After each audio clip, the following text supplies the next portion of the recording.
Kanchipuram Vakula silks నాణ్యత మా ప్రాధాన్యత. మదీనాగూడ, మియాపూర్, హైదరాబాద్ లో త్వరలో శుభారంభం.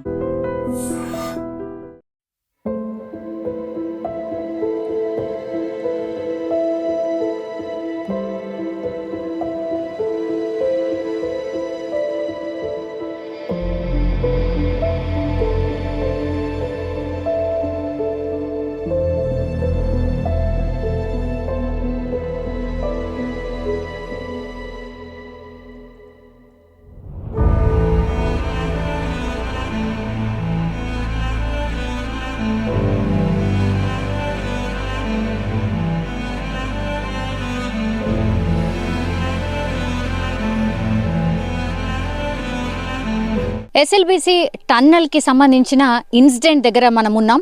ప్రస్తుతం అయితే ఇక్కడ ఇంకా రెస్క్యూ ఆపరేషన్స్ అయితే కొనసాగుతున్న సిచ్యువేషనే ఉంది. 8 మంది కార్మికులు ఎప్పుడైతే 8 రోజుల క్రింద ఈ టన్నల్లో చిక్కుకుపోయి ఉన్నారో అప్పటి నుంచి కూడా అదే పొజిషన్. సో నిన్న రాత్రి నుంచి కొంత వాళ్ళని ఫైండ్ అవుట్ చేశారు అనేటువంటి వార్త వచ్చింది. కాసేపటి క్రితమే జూపల్లి కృష్ణారావు మంత్రి గారు ఉండి లేదు ఆల్మోస్ట్ ఈ 8 మంది ఎవరైతే ఈ టన్నల్లో చిక్కుకుపోయి ఉన్నారో వాళ్ళందరూ కూడా చనిపోయారు అన్నటువంటి అఫీషియల్ అనౌన్స్మెంట్ జరిగిన తర్వాత మాత్రం ఇంకా ఈ వర్క్స్ అన్ని స్పీడప్ చేయడం జరిగింది. అన్ని డిపార్ట్మెంట్కి సంబంధించిన అంటే ఎన్డీఆర్ఎఫ్, ఎస్డీఆర్ఎఫ్ అండ్ సింగరేణికి సంబంధించి కావచ్చు, రైల్వేకి సంబంధించి కావచ్చు, అందరూ ఎక్స్పర్ట్స్ కూడా పూర్తిగా ఈ లోపల ఎస్ఎల్బిసి టన్నల్కి సంబంధించిన లోపల రెస్క్యూ ఆపరేషన్లో పాల్గొంటున్న పరిస్థితి కనిపిస్తోంది. యాక్చువల్లీ ఈ ఇన్సిడెంట్ జరిగినప్పుడు 44 మంది ఆ టన్నల్ లోపల ఉన్నారు. ఒక్కసారిగా ఈ టన్నల్ మట్టి కూరుకుపోవడం ఇదంతా జరిగిన తర్వాత అందరూ కూడా ఎస్కేప్ అయిపోయిన పరిస్థితి.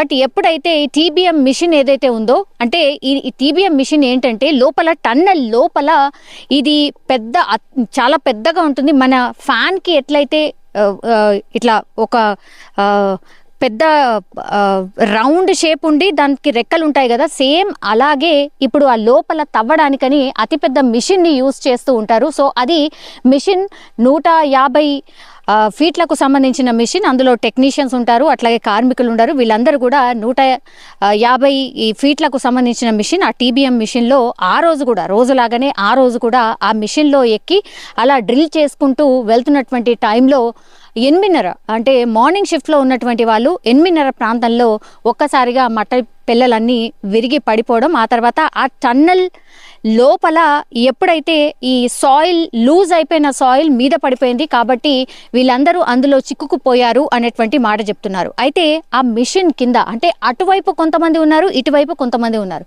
సో అటువైపు ఉన్న వాళ్ళు పూర్తిగా స్పాట్లోనే అంటే వాళ్ళకి అసలు బయటికి రానికే ఛాన్స్ లేకుండా పోయింది. కాబట్టి ఆ నలుగురు చాలా అంటే డేంజరస్ జోన్లో ఉండిపోయారు. అది ఎగ్జాక్ట్గా 14 ఆర్ 13 నుంచి 13.5 కిలోమీటర్లు 14 కిలోమీటర్ల మధ్యలో ఈ ఇన్సిడెంట్ అయితే జరిగింది. కేవలం 500 మీటర్ల డిస్టెన్స్ లోపలనే ఇప్పుడు 8 మంది కార్మికులు ఎవరైతే ఉన్నారో వాళ్ళందరూ చిక్కుకుపోయి వాళ్ళని తీసే ప్రక్రియ ఇప్పుడైతే జరుగుతోంది అని చెప్పొచ్చు.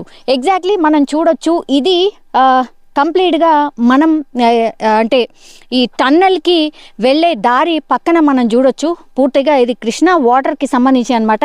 ఈ వాటర్ని గ్రావిటీ ద్వారా లిఫ్ట్ చేసి ఎస్ఎల్బిసి టన్నల్ ద్వారా ఇప్పుడు నల్గొండకి సాగునీరుకి, అట్లాగే అక్కడ ఫోరెన్సిక్ అంటే చాలామంది ఈ కంప్లీట్లీ ఫోరెన్సిక్ బాధితులు ఎవరైతే ఉంటారో, ఫ్లోరసైడ్ బాధితులు ఎవరైతే ఉంటారో వాళ్ళకు కూడా ఈ వాటర్ ద్వారా ఈ ఫ్లోరసిస్ రాకుండా ఉంటుంది అన్నటువంటి ప్లాన్ ప్రకారమే ప్రభుత్వాలు 2005లో నిర్ణయం తీసుకున్నాయి. అప్పటి నుంచి కూడా ఆ ప్రాజెక్టు అట్లా కొనసాగుతూ ఇప్పుడు ఈ రాష్ట్ర సర్కార్ దాన్ని ప్రతిష్టాత్మకంగా తీసుకోవడం జరిగింది. ఎట్లాగూ ఫినిష్ చేసేయాలి, 2016 వరకు ఫినిష్ చేయాలి అన్న దృఢ నిశ్చయంతో ఇప్పుడు ఈ సర్కార్ దీన్ని టేకప్ చేసింది.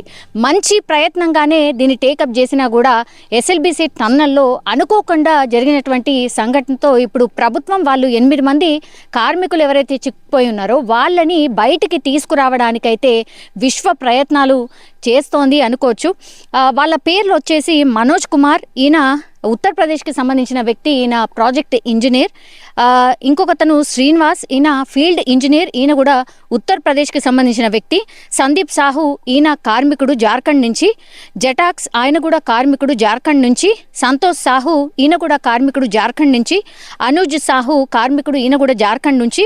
సన్నీ సింగ్, ఈయన ఆపరేటర్ రాబిన్స్ కంపెనీ నుంచి ఉన్నాడు, ఈయన జమ్మూ కాశ్మీర్ నుంచి రిప్రజెంట్ చేస్తున్నాడు ఈ వ్యక్తి. అండ్ గురుప్రీత్ సింగ్, ఈయన ఆపరేటర్ రాబిన్స్ కంపెనీ నుంచి పంజాబ్కి సంబంధించిన వ్యక్తి. సో ఈ 8 మంది కోసమే తీవ్రంగా ఎప్పుడైతే వీళ్ళు ఈ ప్రమాదం జరిగిందో, టన్నెల్లో ప్రమాదం జరిగినప్పటి నుంచి కూడా ఈ 8 మంది కార్మికులకు సంబంధించే వెతుకులాట ఇంకా కూడా కొనసాగుతోంది.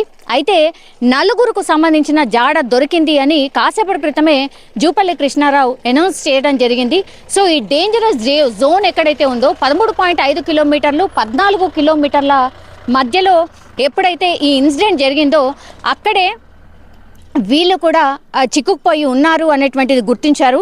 4 కార్మికులకు సంబంధించి ఈ అక్కడే అంటే చాలా దగ్గరలోనే ఈ 4 కార్మికులు 3 ఫీట్ల కాంక్రీట్కి అంటే మట్టి కింద ఈ బురద మట్టిలో కూరుకుపోయిన 4ని గుర్తించారు. సో వాళ్ళని ముందుగా అంటే పైనకి తీసే ప్రక్రియ అయితే ఇప్పుడు కొనసాగుతోంది. ఆ తర్వాత నెక్స్ట్ 4ని ఇంకా కొంత డిస్టెన్స్లో ఇంకా 2 ఉన్నారు, ఆ తర్వాత ఇంకో 2 ఉన్నారు.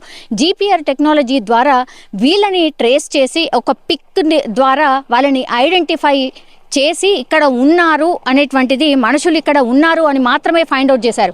ఇందులో నేను చెప్పినట్టుగా 8 మంది ఎవరైతే ఉన్నారో వీళ్ళందరూ కూడా ఎవరు ఏంటి అనేది ఐడెంటిఫై చేయడం చాలా కష్టం. ఎందుకంటే 8 రోజుల క్రితం జరిగినటువంటి ఇన్సిడెంట్ కావడంతో మట్టిలో కూరుకుపోయారు, బురదలో కూరుకుపోయారు. కాబట్టి వాళ్ళందరూ కూడా ఇప్పుడు ముట్టుకుంటే వాళ్ళ బాడీస్ ఎట్లా ఉంటాయో తెలియనటువంటి సిచ్యువేషన్లో ఉన్నాయి. అందుకనే ఇక్కడ పెద్ద ఎత్తున అంబులెన్స్లను కూడా తీసుకొచ్చారు. గాంధీ అండ్ ఉస్మానియాకు సంబంధించిన అంబులెన్స్ కూడా రెడీగా ఉన్నాయి. సో ఒక్కసారి బాడీస్ బయటకి వచ్చిన తర్వాత వాళ్ళని వెంటనే అంబులెన్స్ ద్వారా హాస్పిటల్స్కి తరలించే అవకాశం ఉంది. ఆ తర్వాత వాళ్ళ DNA టెస్ట్ చేసి వాళ్ళని ఐడెంటిఫై చేసిన తర్వాతనే కుటుంబ సభ్యులకు ఇచ్చే అవకాశం ఉంది. కానీ ఇట్లా SLBC టన్నల్లో జరిగినటువంటి ఇన్సిడెంట్ విషాదకరంగా మారుతుంది అని ఎవరూ అనుకోలేదు. ఎందుకంటే 1 డే అయిపోయింది, 2 డేస్ అయిపోయింది, ఆ తర్వాత బయటికి వస్తారు అన్న ఆలోచనతోనే రెస్క్యూ ఆపరేషన్ చాలా ఫాస్ట్గా చేయడం జరిగింది. కానీ టన్నెల్ లోపలికి వెళ్ళినా కొద్దిగా వాళ్ళని ఫైండ్ అవుట్ చేయడం చాలా కష్టంగా మారిపోయింది. అతిపెద్ద మెషిన్ అందులో ఉండిపోయింది. ఆ తర్వాత కాంక్రీట్ అండ్ ఊరుతోంది, వాటర్ వచ్చేసాయి. ఆ తర్వాత ఇసుక మేటలు పూర్తిగా అక్కడ పెద్ద ఎత్తున జమ కావడం, ఇవన్నీ కూడా చాలా కష్టతరంగా మారిపోయింది. అందుకే ఈ ఆపరేషన్ రెస్క్యూ ఆపరేషన్ ఇంత లేట్ అవుతోంది అని కూడా ఇక్కడ ఉన్నటువంటి ఎక్స్పర్ట్స్ చెప్తున్న సిచ్యువేషన్ అయితే కనిపిస్తోంది. కానీ ఇట్లా SLBC సొరంగానికి సంబంధించిన రెస్క్యూ ఆపరేషన్ ఇంత విషాదంగా ముగుస్తుంది అని ఎవరూ అనుకోలేదు.